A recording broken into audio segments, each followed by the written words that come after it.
일생 동안 당신이 반드시 읽어야 할 100권의 책 일당백.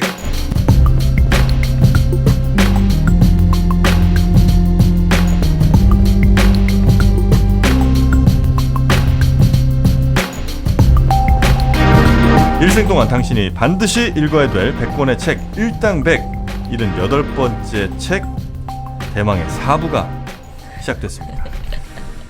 이 책이 저는 4부까지 갈 줄 몰랐어. 아메리칸 프로메테우스가 유발 하라리도 아니고 말이죠. 그래서 어쨌든 이 책으로 지금 4부까지 왔는데 그래도 오펜하이머라는 사실 저는 이제 잘은 이름은 한 몇 번 들어본 것 같긴 한데 저는 뭐 잘 모르는 인물인데 대단한 인물이 있었다는 사실.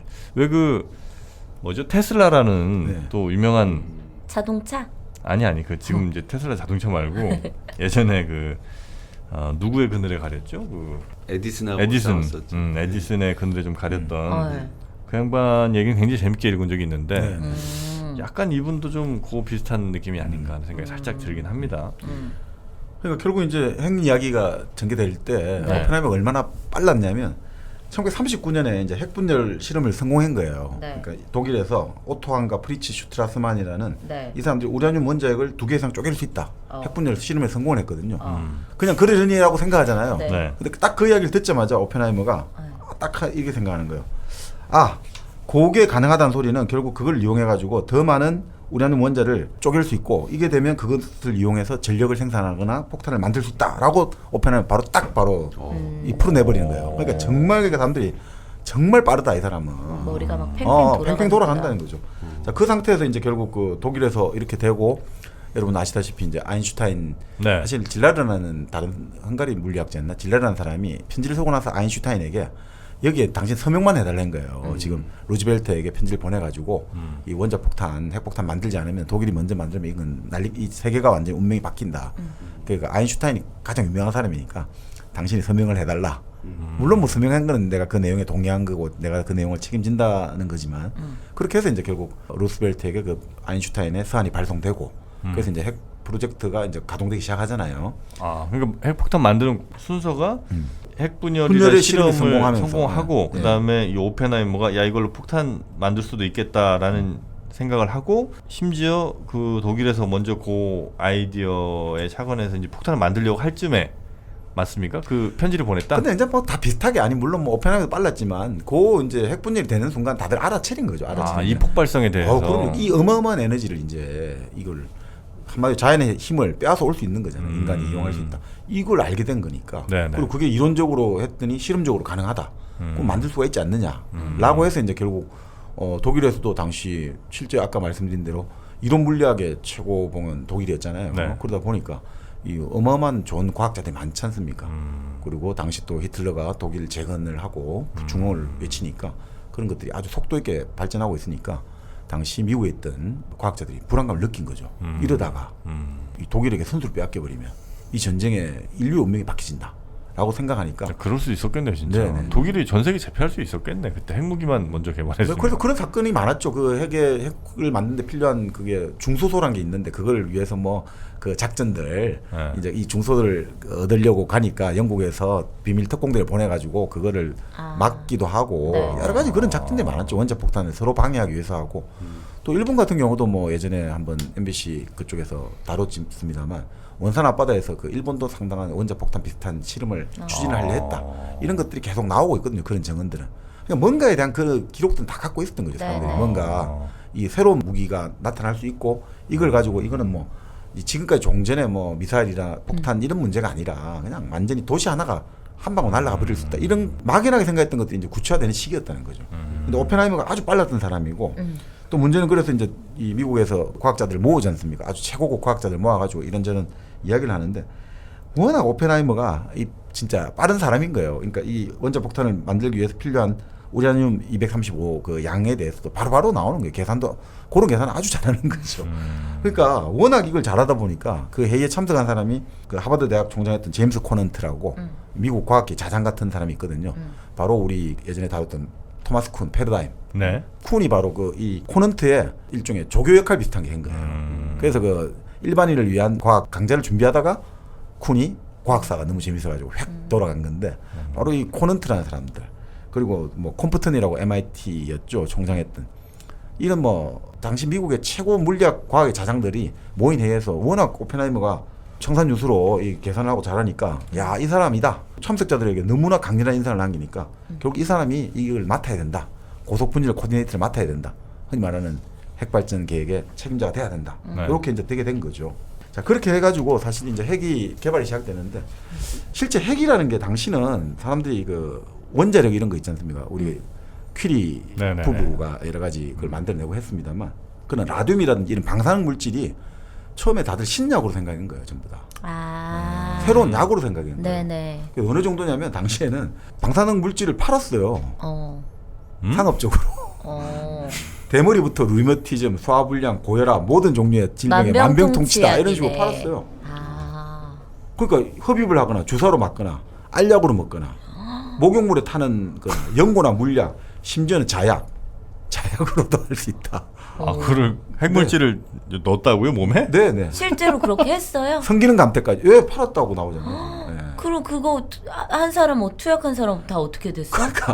그러니까요. 결국 목에 두르면 갑상선이 좋아지고 몸통에 두르면 부신과 난소를 자극해서 또 고환 보호대 안에 넣고 다니면 성기능이 좋아진다. 이런 식으로. 네. 그렇게 해가지고 입증되지도 않은. 그래서 일이 나오죠. 아주 부유한 사업가이자 플레이보이가 의사 권유로 이 약을 하루에 몇 병씩 마시다가 심각한 후유증에 시달린다. 그러니까 이 체험적으로 생각해 여자친구들에게도 억지로 먹였다는 거예요. 아유.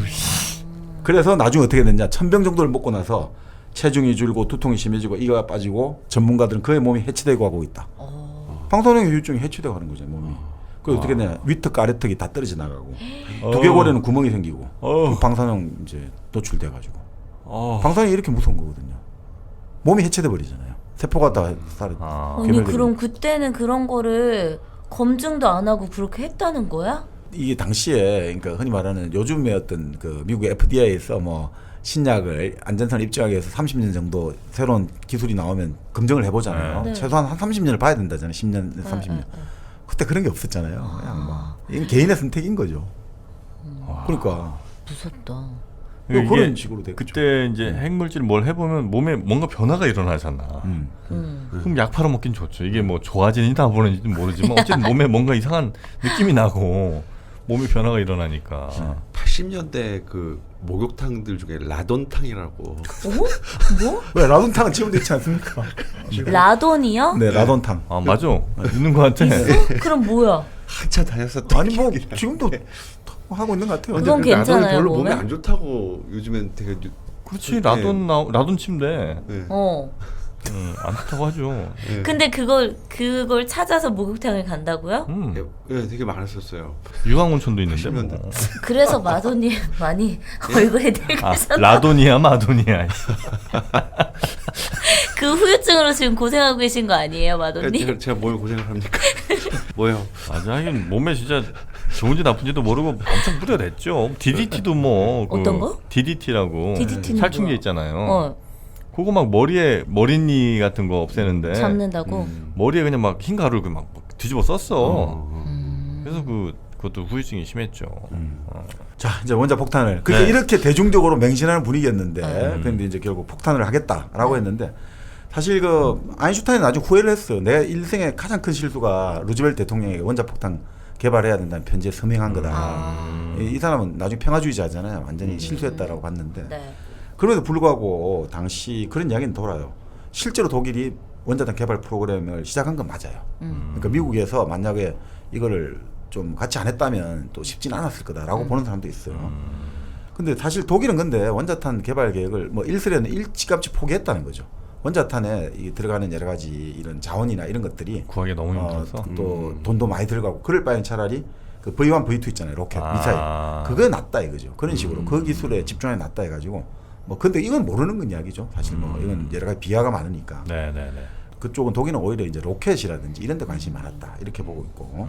결국 루스벨트가 이제 결국 원자탄 개발을 추진하기로 했죠. 네. 그래서 이제 시작을 하는데 본래 사실 영국에서 먼저 원자탄 개발은 추진했어요. 영국에서.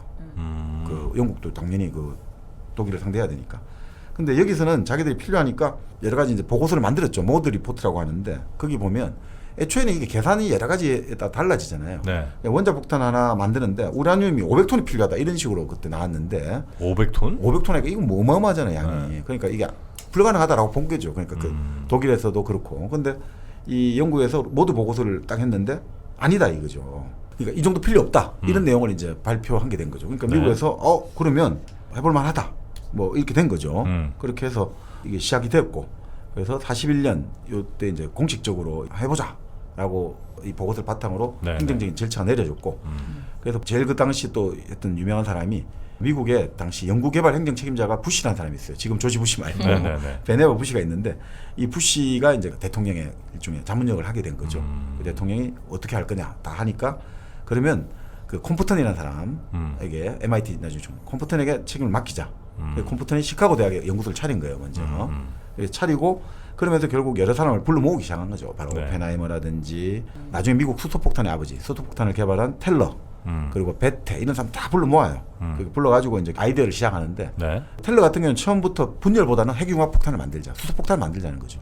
그걸 나중에 슈퍼폭탄이라고 하는데, 자 그런 식으로 이제 만들기로 하고 이제 그런 회의가 열리는 거죠. 네. 근데 그 회의가 열리면서 이 문제는 폭탄을 만드는데 결국 돈이 가장 필요하잖아요. 돈이 네. 가장 필요하고 또 연구를 하면 보니까 이 핵분열 폭탄을 만약에 우리가 만든 애가 실험을 할 때 이 지구 대기가 90% 이상이 소소라는 거죠. 구성이. 이게 불이 붙어버리면 세계가 종말된다는 거죠. 세계의 종말이 온다는 거죠. 실험하다가 이게 대기에 불이 붙어가 전 세계 대기가 다 불타버리면 아. 진짜 이게 완전 아마겟돈이 온다는 거죠. 그래서 이제 이걸 어떻게 해야 되느냐 이거죠. 그래서 그 학자들끼리 이야기를 막 논쟁이 벌어지는 거예요. 한 해 만에. 네, 그러니까 왜냐면 이런 거예요. 아니 인류의 생존을 걸고 차라리 그럼 도박을 하느니 우리는 나치스 치하의 노예로 사는 게 낫지 않느냐. 그렇지. 아니 인류가 다 절멸할 위기를 우리가 스스로 하면 안 되지 않느냐.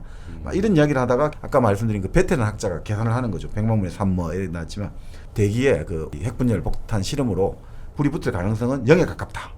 이 이제 계산 결과를 내놓고 결국 그렇게 해서 이제 오펜하이머하고 다 이제 전부 다 이제 납득을 했고 오펜하이머가 바로 아까 말씀드린 그 요약 보고서를 작성한 책임자가 되는 거죠. 그러니까 오펜하이머가 워낙 이걸 잘해요. 이 진짜 이런 어떤 여러 사람 모여 있을 때 발굴의 능력이 있죠. 그러니까 사람들의 어떤 다양한 의견들을 하나로 종합해내고 통합해내는 능력이 네. 누구보다 뛰어난 거죠. 그러니까 이 사람은 책임자 될 수밖에 없는 거예요. 근데 문제는 이제 군사연구소를 이제 만들어야 되는데 미국 군에서 오펜하이머에게 우리가 비밀 취급인가라고 하잖아요. 이번에 그 트럼프 때 난리가 났잖아요. 미국의 정보 책임자들이 은퇴를 해도 한 1년, 2년간은 그 예전에 자기 비밀 문서를 열람할 수 있는 비밀 정보 인가권을 주는데 그거를 거부해가지고 난리가 났잖아요. 미국에 몇 달 전에. 네. 바로 그런 식으로 비밀 취급 인가를 받아야지 볼 수가 있는데 인가를 안 내주는 거예요. 미국 육군에서. 이게 좀 의심스럽다. 오펜하이머한테. 이 뭔가 공산주의 활동도 하고 뭔가 의심스럽다. 계속 이제 그런 식으로 이게 된 거죠. 네. 빨리 만들어야 되는데. 그렇죠. 왜 안 그런데 되지? 어떻든 그렇게 하면서 결국 나중에 받게 되지만 결국 그래서 미국 육군에서는 누가 담당하느냐 바로 그 맨해튼 프로젝트라고 하죠. 그 유명한 그로버스 장군 그로버스가 담당을 하게 되죠. 그 펜타곤을 건설 설계자예요. 책임자예요. 펜타곤 있죠. 미국 국방성 오각형 건물. 그 사람이 결국 요거 전쟁터 나가고 싶어 하는데 야 너는 일 잘한다. 건물 짓고 이런 일 잘하니까 전쟁터 나가지 말고 이런 일을 해. 이렇게 된 거죠. 그래서 그 사람이 책임자. 그리고 그 사람의 카운터파트가 뭐 카운터파트라기보다는 그 어쨌든 그 사람이 어떻게 보면 군이 책임자 역할을 하니까 그 연구 책임자로 오펜하이머가 이제 임용이 되는 거죠. 아, 임명이 됩니까? 네네. 근데 오펜하이머가 참 근데 이제 이게 지금까지 없었던 문제들이에요. 화학, 금속학 뭐 이건 정말 다양한 문제들을 같이 고민을 해야 되잖아요. 오펜하이머 같은 사람이 결국 그 능력을 이제 발휘해가지고 실험을 하나씩 이제 끌고 나갑니다. 끌고 나가고 특히나 이 사람이 되게 그 사람들하고 커뮤니케이션을 못할 줄 알았는데 그 그로버스 장군하고도 이게 말을 잘 통하는 거예요. 말이 잘 통한다보다 이제 오펜하이머 입장에서는 이 사람을 어떻게 잘 커뮤니케이션 해가지고 우리가 원하는 것들을 잘 지원을 받느냐 이런 것들을 이제 잘 해내기 시작한 거죠. 근데 문제는 이제 아까 말씀드린 대로 오펜하이머 같은 경우가 워낙 이제 기질이 머리 연이 빠르고 이런데 좀 독특한 경우잖아요. 이 군대하고 사실 되게 부딪힐 것 같은데 과학자들이 또 독특하잖아요. 기본적으로 이 과학자들이 개인주의 성향이 강하잖아요. 네. 그 최초로 사실은 국가가 개입해가지고 이 과학자들을 프로젝트로 만든 게 네. 맨하튼 프로젝트거든요. 지금까지 국가가 이렇게 개입한 적이 없잖아요. 그 맨하튼 프로젝트는 그럼 핵을 만들기 위해서 그렇죠. 핵폭탄을 모인 만들기 위해서 프로젝트. 만든 프로젝트죠. 그런데 이제 결국 처음에 이제 국가가 과학 정책에 공폭적으로 개입하게 네. 된 거죠. 근데 오펜하이머가 어떻든 그 방패막이를 잘 대주는 거죠. 뭐 그렇게 해서 이제 우리가 아시다시피 이제 그 계획이 이제 하나씩 이루어지는데 그 내용을 좀 구체적으로 좀 보다 보면 네. 오펜하이머는 제일 먼저 했던 게 중앙연구소 개념을 딱 주창한 거죠. 중앙연구소. 연구소를 이제 모아야 된다. 그렇지 않습니까? 사람들 생각에 아니 시카고에 금속 연구소가 있고 하니까 이 대도시에 사람들이 연구자들 모으기도 좋고 이렇게 해야 되지 않느냐니까 오펜하이머 입장에서는 아니다. 그렇게 하면 안 되고 중앙연구소 모아가지고 과학자들 다 집산 우리 대덕 연구단지 만든 게 다 여기서 나온 거예요. 직접 효과가 있어야 된다. 해가지고 다 모으고 다양한 배경을 가진 사람들이 모아가지고 서로 교류를 해야지 이 빨리 만들어낼 수 있다. 이런 개념들이 사실 오펜하이머가 주창을 한 거예요. 네, 그 요즘에 보면 복합 연구 그 융복합이라든 이런 것들이 어떻게 보면 오펜하이머부터 시작됐다라고 할 수도 있죠. 연구 클러스터 뭐 이런 그렇죠. 개념 자체가. 네. 네. 자 그렇게 해서 이제 오펜하이머가 그 어릴 때 자기가 그 목장 근처에서 뉴멕시코에 놀았던 로스알라모스가 이제 결국 부지로 딱 선정이 되는 거죠. 네. 근데 문제는 이제 오펜하이머가 거기 주장을 했나? 아니죠. 같이 이제 보러 다녔는데 우연히 거기서 또. 그로버스가 아주 마음에 든 거죠. 얘가 채적지라고. 그러니까 이렇게 된 거죠. 오펜하이머가 뭔가 뒷작업 한 것 같아 느낌이. 자꾸 가던 데고 또 편하고 하니까. 그러니까 원자 폭탄 이야기를 조금만 더 드리면 네네. 그 원자 폭탄 개발에 총력을 기울이는 거죠. 총력을 네. 기울여 가지고 이 사람들이 제일 무서워했던 게 독일보다 뒤처지는 걸 무서워했던 거예요. 무조건 독일보다 빨리 가야 된다. 그치. 그래서 이제 결국 그 자금과 여러 가지 모든 것들을 최우선적으로 배정해 달라고 네. 했고 그 실제로 많은 이제 자금들이 투하가 된 거죠. 근데 그런 이야기를 해요. 그래서 일각에서는 그때 말씀드렸지만 시험 성적이 좋은 방법이 두 가지가 있잖아요. 내가 열심히 공부해가 성적 올리는 게 하나 있고 내 경쟁자들을 방해해가지고 떨어뜨리는 게 하나 있잖아요. 네. 독일에 바로 그 하이젠베르크를 암살하려고 했던 거죠. 하나 그 계획이 하나 있었고 독일을 하여튼 암살하고 계속해서 그 방해. 독일의 그 총책임자가 하이젠베르크예요. 네네네. 그 사람도 거기서 핵을 막 무기를 만들고 있어. 근데 이제 그 사람은 사실상 여러 가지 이제 나오는데 일부러 그걸 게을리했다는 거죠. 그런 이야기도 있고 힘을 너무 갖게 또 이 됐구나. 사람 입장에서는 실제로 자기는 미국에서 그렇게 그 많은 돈을 들여가 만들지 못할 거라고 판단했다 이거죠. 네네. 그래서 아예 이건 안 된다라고 해서 했던 이야기도 있고 아. 여러 가지 이야기는 있습니다만 네네. 어떻든 그 입장에서는 하이젠베르크를 암살하는 게 좋지 않느냐 네. 이런 게 하나 있었고 역으로 마찬가지로 그러면 오펜하이머도 아주 타깃이 되고 있겠죠. 그렇지. 그런 것도 하나 있고 또 다른 방식은 이제 이 사람들이 결국은 모든 사람들 다 모아내는 거죠. 모아내가지고 이제 정말 최고급 과학자들 다 전부 진짜 불러들이고 그 과정들이 급속도로 진행되는데 그 과정에서 정말 이 원자 폭탄이 나중에 큰 인류의 재앙이 될 수 있다 생각해가지고 과학자 중에 걱정은 많이 했지만 오펜하이머도 걱정을 해요. 딱 그만둔 사람 딱 한 명 있어요. 한 명 있어요. 그 조지프 로트블렛이라는 사람이 딱 한 명 있거든요. 그래서 그 사람이 나중에 그 퍼거워시라고 들어보셨어요? 네? 퍼거워시. 퍼거워시? 예, 1995년 노벨 평화상을 받은 단체거든요. 과학자들이 핵무기 없는 세상을 만들기 위한 과학자들의 모임을 이 사람이 만든 거예요. 핵을 만들면 진짜 인류가 절멸한다. 네네. 이 사람도 폴란드 출신이고 자기 조국이 지금 나치에 다 잡혔지만 핵은 아니다 이래 본 거죠. 그래서 이 로트블렛 한 명만 사실은 그걸 했다 하고 나머지 과학자들은 어떻게든 지금 사명감을 가진 거죠. 빨리 해야 된다 이렇게 해가지고 원자 폭탄을 밀어붙였고 네. 그 더 재밌는 게 이거를 당시 부통령 있죠. 그 트루먼. 네. 트루먼은 이 핵폭탄 개발 계획을 알지를 못했어요. 왜요? 대통령하고 극소수만 알고 있었고. 비밀 새나갈까 그렇죠. 봐? 그런데 대통령이 이제 4월달에 그 루즈벨트가 갑자기 급사를 하잖아요. 4월달. 죽어요? 네, 왜 45년. 왜? 전쟁 끝나기 전에 직전에 급사를 직전에 하잖아요. 죽죠. 그냥 죽어요? 네, 급사를 하죠. 몇 년요? 1945년 4월에. 45년 4월에 암살 당하는 것도 아니 아니고. 급사. 트루먼은 그 며칠 뒤에 보고를 받은 거예요. 지금 우리가 무시무시한 폭탄을 갖고 있고 전 세계를 파괴하기 충분할 만큼 어마어마한 폭탄을 이걸 그때 받는 거죠. 아 그래요? 네네네. 나중에 이제 폭탄의 문제 가지고 이제 실험 문제가 좀 있습니다만 이 폭탄 사용을 과연 해야 되느냐 마느냐 갖고 진짜 이게 여러 가지 말들이 많았잖아요. 아 트루먼이 그러면 선거로 당선된 게 아니라 대통령 죽고 나서 부통령이 바로 그냥 승계를 하는 거죠. 아 승계를 해서 대통령이 됐구나. 그 45년에 이미 독일은 항복을 했고 네. 일본도 거의 지금 패전이 지쳐가는데 네. 폭탄을 굳이 사용을 했다는 해야 게 되나? 그건 결국 소련을 겨냥한 거다 이거죠. 아. 소련에 너희들 이거 꼼짝 마라. 아. 이런 거 아니냐라는 말들이 많죠. 지금. 네, 결국. 네, 네. 그래서 그 학자들 입장에서는 그날 그 폭탄이 투하되는 걸 보고 나서 일단 실험하고 나서도 겁을 내요. 이제 너무나 이 폭탄의 위력이 너무 강한 거예요. 이거 어떻게 해야 되지? 그러니까 그런 이야기가 30km 떨어진 진짜 2-30km 떨어진 데도 열기가 온다는 거죠. 폭탄의 열기가. 그리고 이 폭탄 그 버섯 구름 있지 않습니까? 네, 네. 불기둥은 거의 뭐 20km까지 치솟기도 하고 이게 너무 무시무시한 거죠. 이게 진짜 지구 마지막 최후의 날 느낌이 있다니까 신이여 우리가 진짜 이것을 만들었습니까? 다들 불안해지기 시작하는 거죠. 네. 진짜 판도라의 상자를 열어버린 느낌. 그러면 핵폭탄을 떨어뜨린 곳은 일본 딱 한 군데였어요? 일본에만 떨어뜨렸어요? 아니 뭐 실험은 많이 했습니다만 그러니까 실제로 사람이 이제 사상당 전력으로 사용한 네. 거는 네. 왜냐하면 그걸 보고 나서 핵폭탄을 못 쓴다가 된 거죠. 이거 보고 나서 핵을 어떻게 쓰겠냐 된 거죠. 네네. 예를 들어 지금 지난 시간 말씀드렸습니다만 러시아의 최신형 핵미사일이 있지 않습니까? 그 같은 경우는 그 핵미사일 한 발을 발사하면 그 핵미사일이 이제 다탄두 여러 탄두로 쪼개져 가지고 이제 네네네. 낙하되지 않습니까? 네. 그럴 때 그 한 발에서 어떻든 한 발의 폭탄 파괴력이 말씀드린 대로 프랑스 하나가 날아간다잖아요. 그러니까 한반도 하나가 폭탄 하나에 날아가 버리는. 그럼 이거는 그러면 어떻게 설명을 해야 되냐? 이건 뭐 상상이 안 되는 차원이잖아요.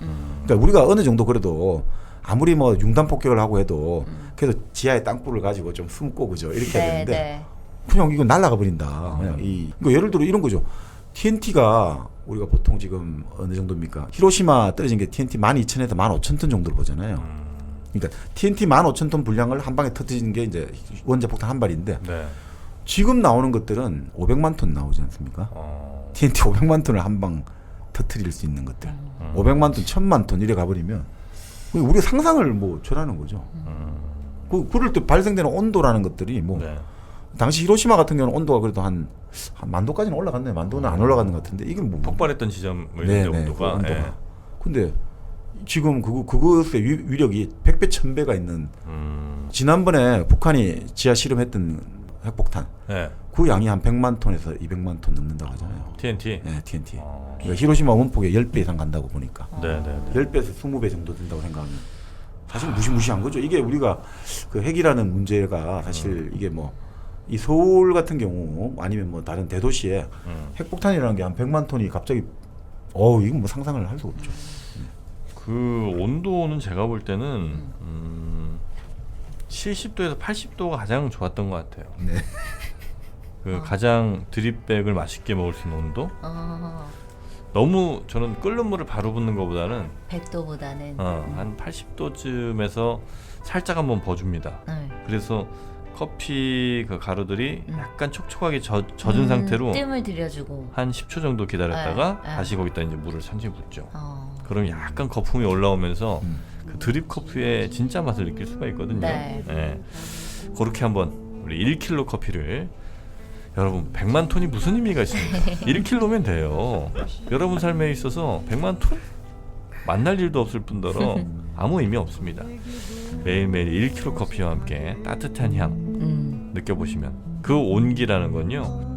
글쎄요, 실제 뭐 내 피부에 닿는 그 80도짜리 커피의 온도 말고 그 커피가 주는 따뜻한 온기가 있어요. 한 모금 마셨을 때 온몸이 이렇게 손끝까지 퍼지는 향과 따뜻함. 입맛이 다셔질 겁니다, 여러분. 이제 주저하지 마시고 스마트폰을 열어서 빨리 1kg, 주문하세요. 1kg 커피를 접속을 하세요. 네. 예, 접속하셔서 다양한 형태의 제품들 뭐 이렇게 원두로도 판매하고 있고 또 드립백 편하게 드실 수 있는 드립백 그다음에 네. 여름에 얼음물에 타 먹으면 정말 맛있는 콜드브루. 예, 콜드브루도 종류가 또 여러 개가 있더라고요. 네. 예, 그것도 한번 맛을 보시면 아주 좋겠네요.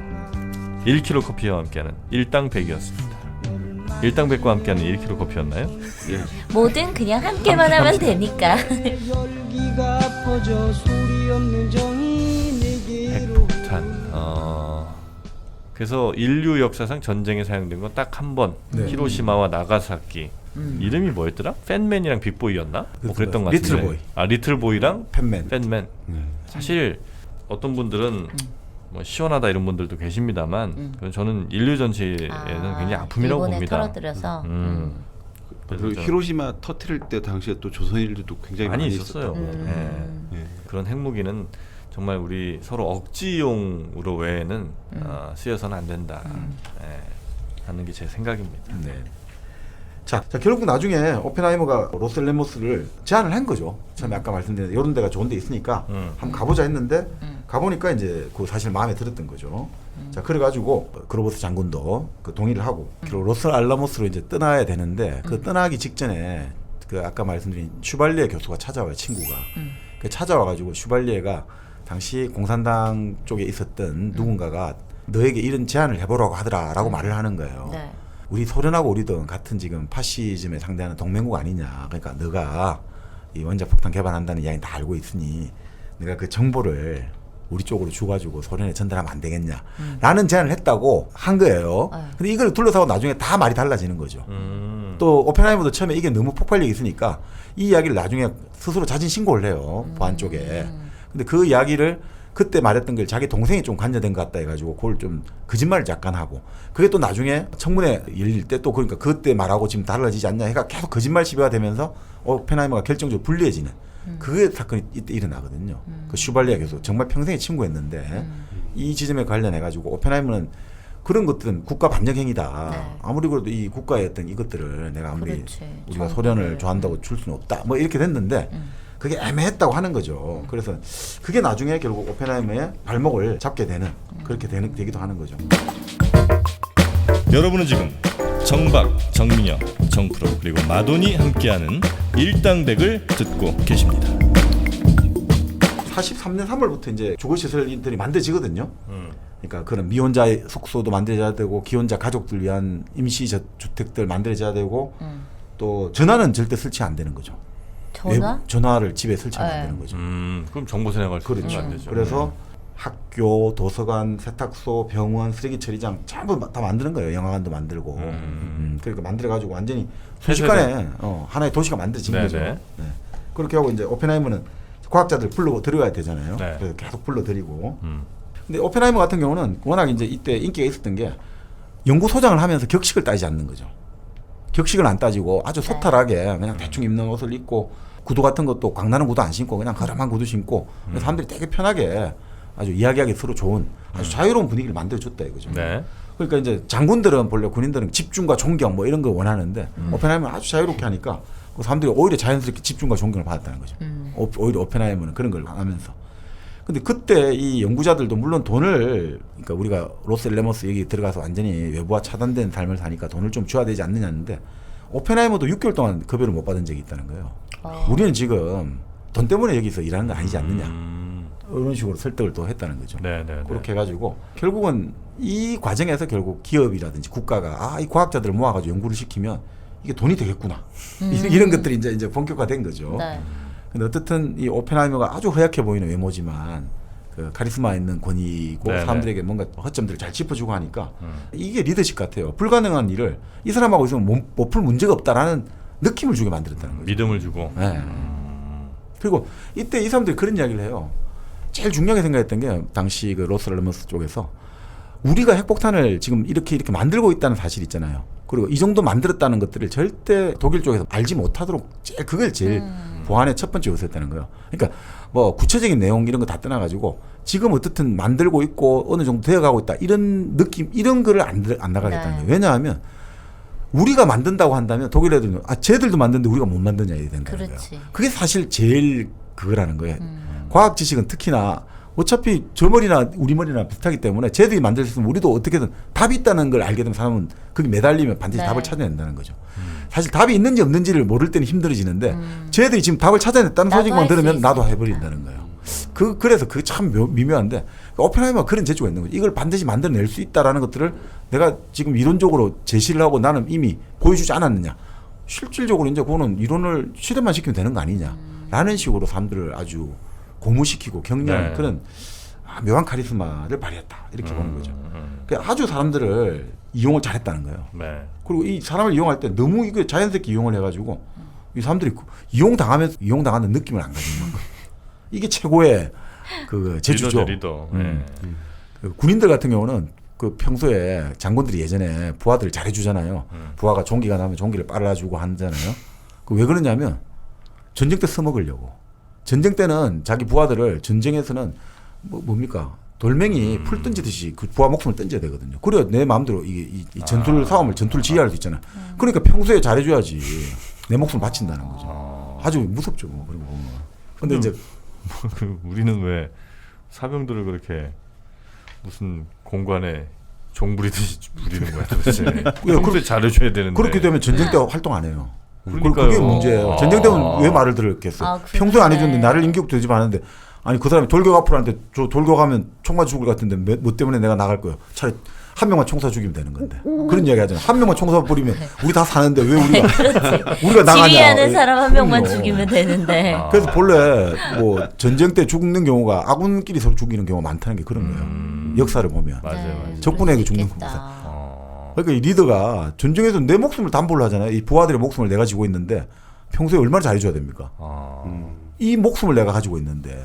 평소에 잘 못해주는 장군 리더들은 군인으로서 자격이 없네 그러면. 그럼요. 몇 명이 갑자기 생각이 좀 나서 그래요.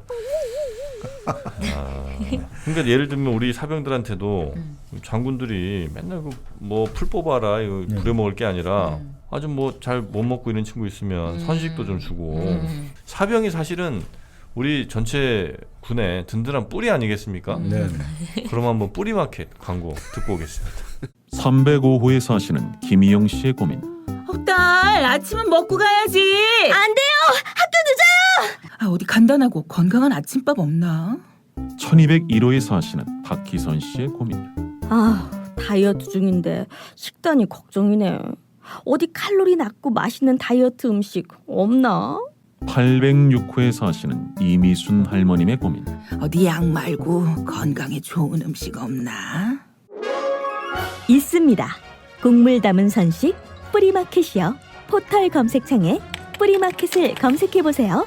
곡물 담은 선식은 45가지의 곡물, 야채, 과일, 수산물을 넣어 만들어 건강에 좋고 바쁜 직장인, 학생, 다이어트가 필요한 분 식사 대용으로 드실 수 있어 좋고 아이들과 어르신들의 간식으로 드실 수 있어 좋습니다. 포털 검색창에 뿌리마켓을 검색하세요. 네, 선식의 핵폭탄 뿌리마켓. 군대에도 이제 갑니까? 군대도 뿌리마켓이? 가야죠. 군인들이라고 해서 밥맛이 항상 있을 거라고 오해하면 안 됩니다. 군대에서도 우리 최욱 같은 친구는 늘 반찬 투정했고 입맛 없는 애들이 있어요. 그런 친구들한테 이제 뭐 무슨 계란 후라이 주고 뭐 이럴 게 아닙니다. 이제 뿌리마켓의 선식을 제공하는 게 어떨까? 건빵도 이제는 밀가루로 만들 필요가 없다는 겁니다. 곡물로 만들어? 곡물로, 통곡물로 만든 뿌리마켓 건빵을 좀 무리수였을까요? 네. 뿌리마켓에 다양한 제품들이 있으니까요. 인터넷에서 뿌리마켓 검색하셔서 한번 구매하시면 좋겠네요. 뿌리마켓 홈페이지에서 주문하실 때 배송 메시지란에 일당백이라고 적어주시면 사은품을 드립니다. 네, 결국 뭐 이제 본격적으로 원자폭탄 개발이 시작되고 네. 아직도 개발 안 끝났어요. 아니 아까 썼잖아. 그렇죠. 원자폭탄. 그렇게 했는데 네 그렇죠. 그러니까 시작됐는데 네. 그 아까 말씀드린 대로 지금 그 여러 가지 그러니까 이론적인 계산들이라든지 이런 것들을 워낙 오펜하이머 제자들이 잘 따라가지고 하니까 네. 결국 뭐 다 그대로 맞춰줬어요. 그러니까 폭탄 무게는 이제 우라늄은 한 고농축된 게 한 15kg 필요하고 폭탄 무게는 한 1톤 정도 나오니까 비행기로 수송하면 될 거다 했는데 실제 나중에 그 리틀보이 있잖아요. 히로시마 떨어진 건 한 4톤 정도. 4톤 정도 됐다고 해야죠. 크긴 컸다. 왜냐면 그걸 둘러사야 되니까 그죠. 핵물질을 그렇죠. 둘러사고 그거 좀 점화 장치, 기폭 장치가 다 걔를 또 되거든요. 폭발을 시켜야 되니까. 자, 결국 그 뭐 오펜하이머는 아까 말씀드린 대로 당신들이 이 전쟁의 승패를 결정짓는다. 이런 미션, 사명감을 계속 던져주고 연구원들에게. 네. 그리고 반드시 우리가 독일인보다 이 기술적 문제를 해결해야 되지 않겠냐. 이런 것들이 결국 사람들을 자극한 거죠. 얼마 만에 만든 거예요, 그래서 핵무기를? 그 실제로 이제 이게 시작된 건 42년부터 연구소가 42년? 설치됐죠. 그래서 45년 7월 16일 날 실험이 이루어지거든요. 첫 실험이. 첫 실험이 5년 7월 16일. 3년 만에. 그러면 8월에 떨어뜨렸잖아요. 네. 그러면 첫 실험하고 바로 그냥 그렇죠. 실제 쓴 거예요? 네. 실험에 성공했잖아요. 실험의 어떤 폭탄약도 거의 TNT 한 18,000톤 정도 효과였거든요. 네네네. 그러면 보통은 이제 생각할 때 한 여러 번 실험하고 나서 이제 실전에 투입하고 이랬을 것 같은데 그때는 이제 전쟁 중이라서 아마 더 다급하게 좀 썼던 모양이네요. 거의 실험 겸 투입이네. 그러네. 7월 16일 날 실험을 하고 8월 6일 날 히로시마에 처음 떨어졌죠. 거의 뭐 그러니까 한 20일 만에.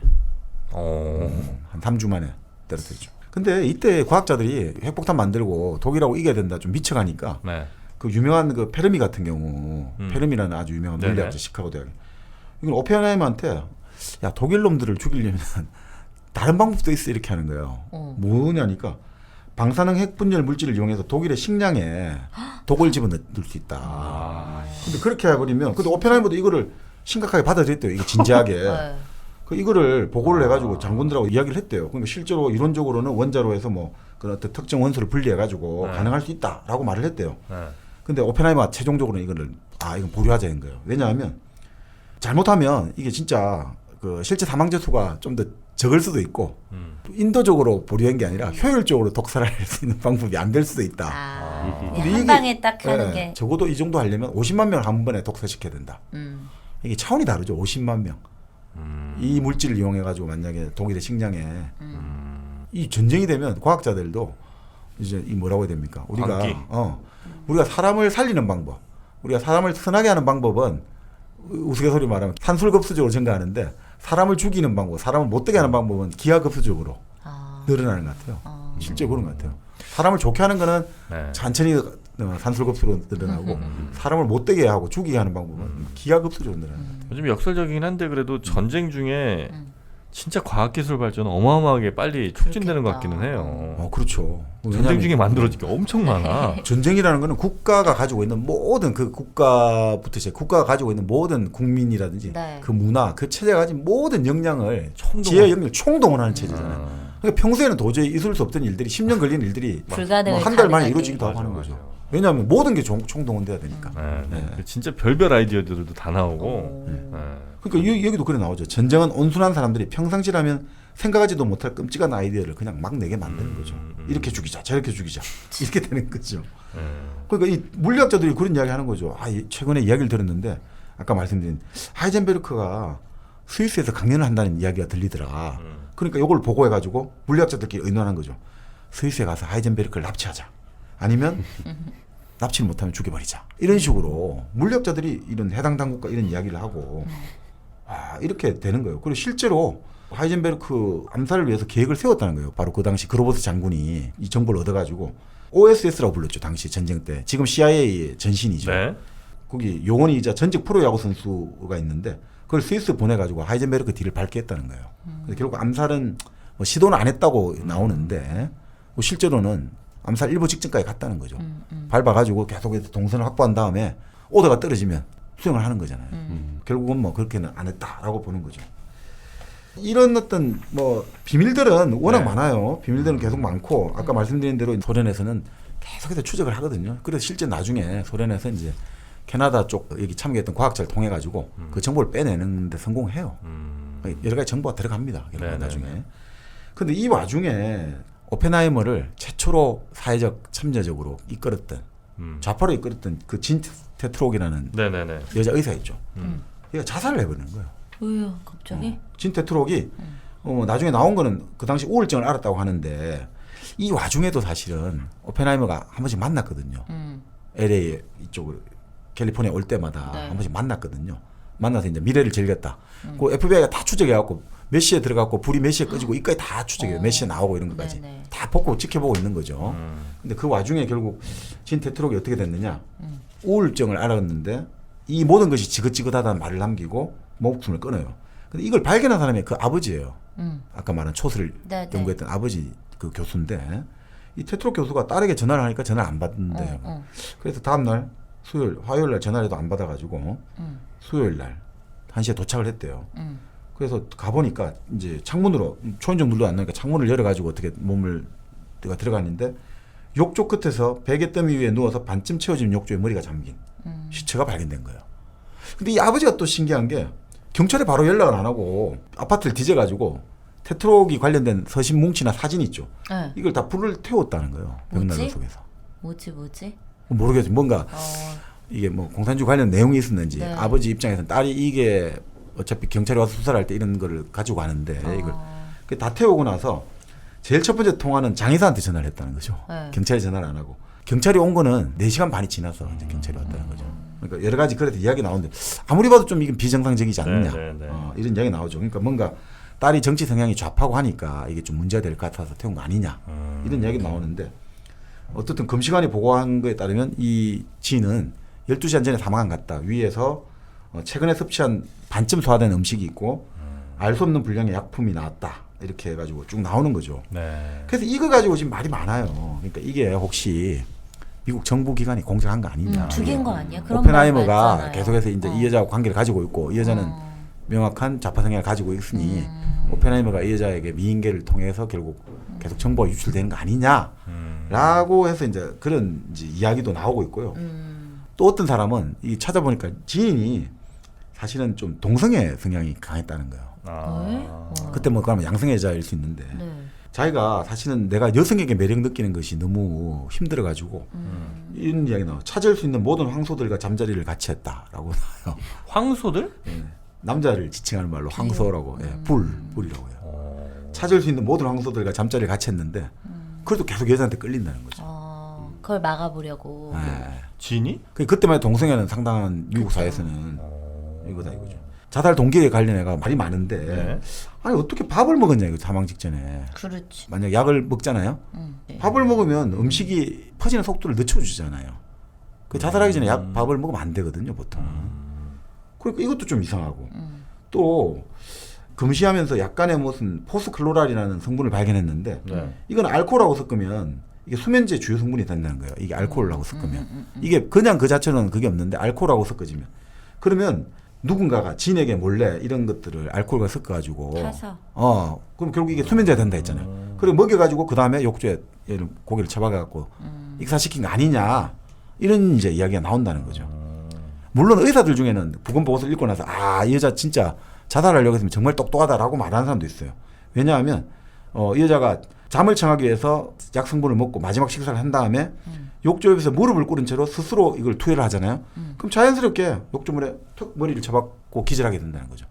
그럼 자기는 의식을 고통과 이런 거 없이 그냥 자연스럽게 의식 잃은 상태에서 바로 욕조물에 머리를 쳐박게 되니까 그냥 자연스럽게 익사해가 죽는다. 그렇게 방법이 있는데 역설적으로 그러니까 또 누군가를 죽이고 싶으면 이렇게 해도 된다 이거죠. 그렇지. 아주 이게 완벽한 방법이다 이게 아무 의심 없이. 그래서 지금 그 이야기는 좀 계속해서 이제 논란이 좀 되고는 있어요. 네. 근데 오펜하이머 입장에서는 이거 너무너무 큰 상실감을 가져준 거죠. 왜냐하면 자기는 사실 진짜 진과 결혼도 하고 싶어 했고 진이 이제 차버린 거거든요. 오펜하이머는 도저히 내가 감당할 수 없어 라고 차버린 사람인데 그리고 키티와 결혼한 다음에도 키티가 상당히 좀 독특하다 했잖아요. 거기도. 네. 그러니까 필요할 때마다 항상 있어주는 거예요. 진이? 연인도 친구도 되어주고 또 연인도 되어주고 하니까 가끔 가다가는 친구도 해주고 가끔 가다가는 뭐 연인도 되어주니까 너무 이제 자기는 좋았던 사람인데 네. 그리고 우울증 걸려가지고 내가 이 사람 자기도 옛날 참 우울감이 있었으니까 산책하면서 대화를 나눴는데 갑자기 그녀가 세상을 떠났다. 자기가 실패한 것 같다는 거죠. 이 인생이. 이 여자를 내가 건지지 못했다라는 죄책감 뭐 이런 것들을 좀 많이 느꼈다는 거죠.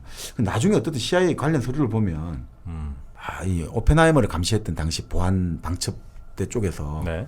이중 간첩 혐의를 받는 자들을 암살하는 임무까지 부여가 됐다 이런 이야기가 돌아요.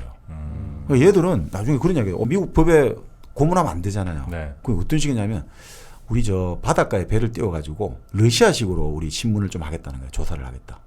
그 무슨 말이냐? 러시아식으로 조사를 하는 건 고문을 해갖고 정보를 얻은 다음에 문제가 되잖아요.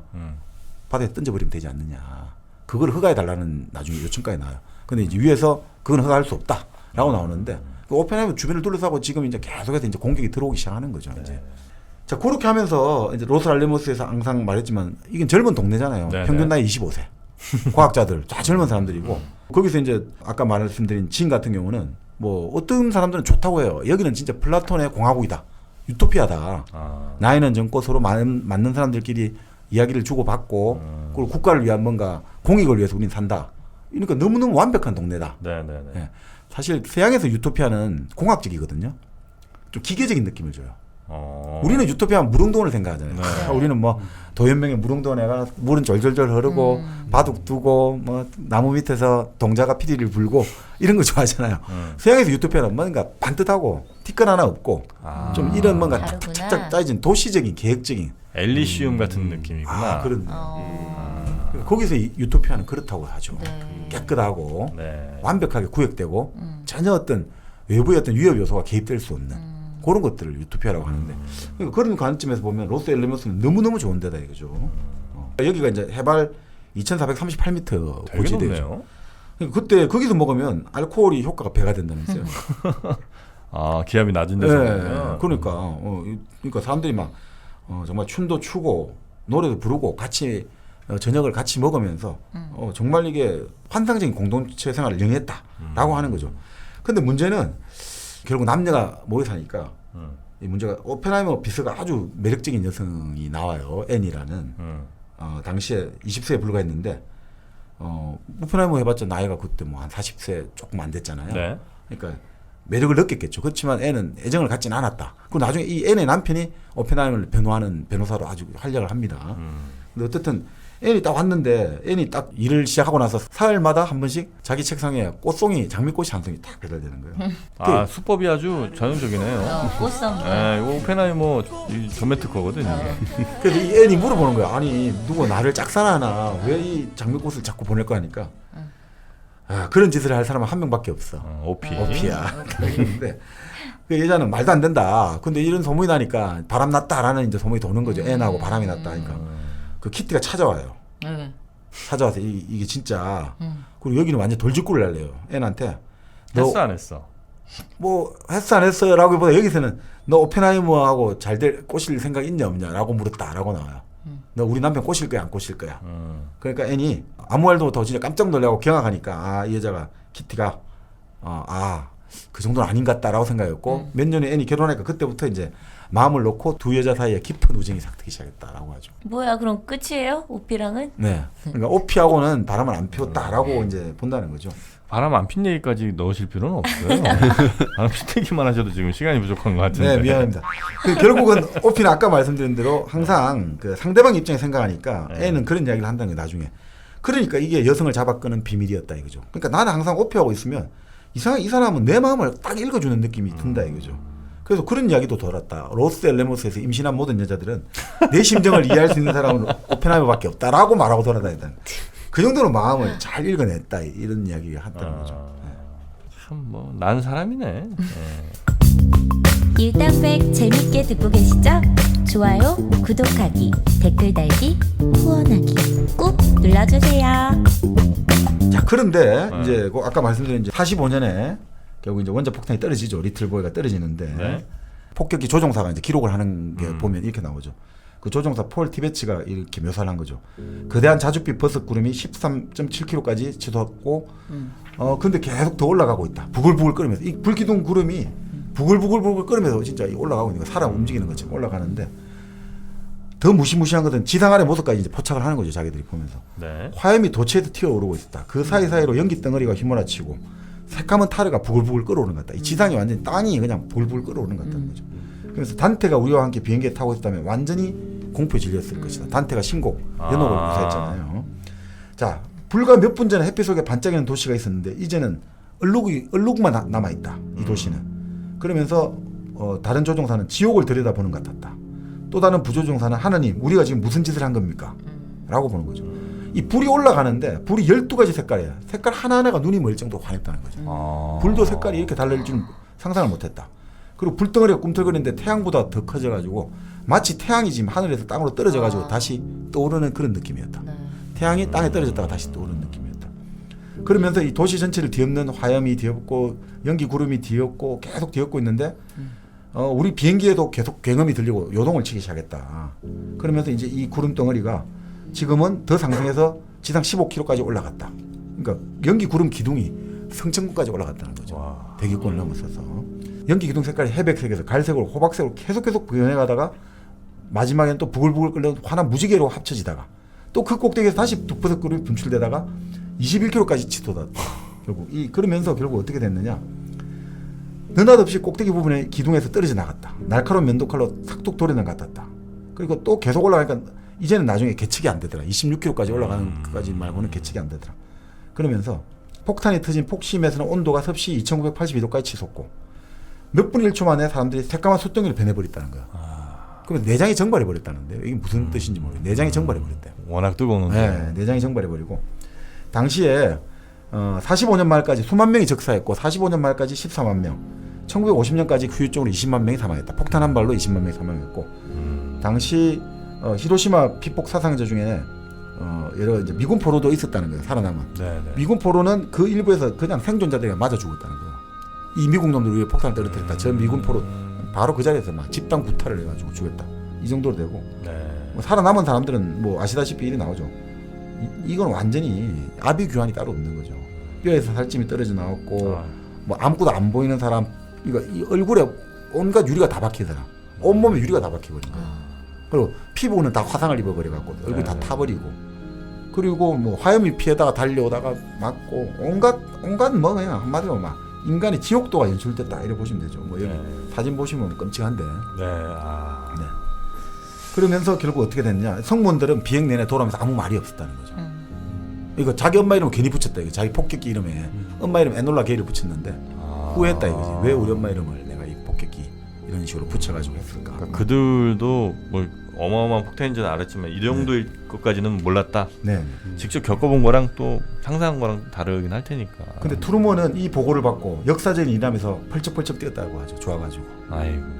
근데 트루먼은 나중에 전혀 그런 게, 그러니까 과학자들 제식을 느끼거든요. 오펜하이머는 내 손에 피가 묻어 있습니다. 각각 트루먼 간다 하는데 트루먼은 저런 겁쟁이 자식 이렇게 이야기를 해요. 그러니까 이 참 달라요. 자기가 지금까지 원자 폭탄 투하했던 소식을 발표한 게 지금까지 내가 했던 모든 일들 중에서 가장 행복한 일이라고 말을 했다 이렇게 말하죠. 참 이게 결국은 참 이게 뭔지 모르겠는데 이 과학자들은 사실 처음에는 좋았는데 하고 나서는 완전히 이제 내가 해야만 하는 일이니까 했지만 이제 정말 내 손에 이제 피가 묻어 있다 이런 생각을 하거든요. 그래서 나중에 오펜하이머가 그런 이야기를 해요. 물론 오늘 우리는 이제 자부심을 가져야 된다. 우리가 전쟁을 빨리 종식했다. 그렇지만 원자 폭탄이 이제는 지금 우리 정프로가 예전에 말씀하신 거죠. 단순한 신무기에 불과한 것이 된다면 인류는 로스 엘레메스와 히로시마의 이름을 영원히 저주할 날이 올 거라고. 이건 신무기 아니다. 이건 절멸무기다. 그러면서 이제 오펜하이머는 공식적으로 1945년 이임을 하는 거죠. 이때 나이가 미국 사람들 나이로는 만 41세 몇 개월밖에 안 된 거죠. 근데 이 사람은 정말 그러니까 이 30대 후반, 40대 초반에 자기의 주어진 역사의 임무를 뭐 비극으로 귀결되었지만 완성을 한 거죠. 그러니까 참 이게 이 사람의 어떤 과학자들의 업적이 보통 20, 30대 결정난다는데 이 사람은 과학 행정가로서 30대 그 모든 업적을 다 이제 결국 다 낸 거죠.